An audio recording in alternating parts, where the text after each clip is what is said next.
Did you know that the United States actually invaded a Caribbean country in the 1980s, and that country was Grenada? Grenada is a small island nation just 21 miles long with fewer than 100,000 people. In 1979, a Marxist group called the New Jewel Movement seized power. Their leader was Maurice Bishop. Bishop was popular with many Grenadians, but his ties with Cuba and the Soviet Union made the U.S. very nervous during the Cold War. By 1983, the revolution started tearing itself apart. A rival faction within Bishop's own party turned against him. He was placed under house arrest, but a massive crowds freed him and marched in support. Not long after, Bishop and several of his supporters were captured and executed by firing squad. The new hardline Marxist government declared martial law. This sudden chaos shocked the region and drew global attention.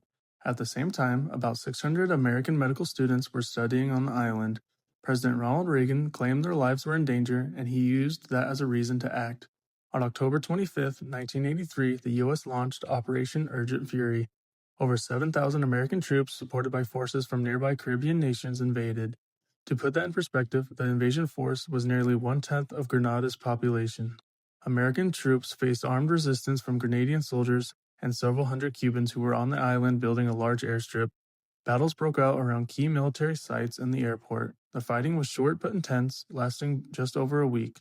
By the end, nearly 100 people had been killed, including U.S. soldiers, Grenadian forces, and Cubans. By early November, the U.S. declared victory. The American students were evacuated safely, a new government was installed, and Grenada held elections the following year. The U.S. said it had stopped the spread of communism in the Caribbean. Critics argued the invasion was illegal and a show of force against a tiny island. So, one of the Cold War's battles didn't happen in Europe or Asia, it happened in the Caribbean on a small island of Grenada, sparked by the downfall of Maurice Bishop. Like and follow for more.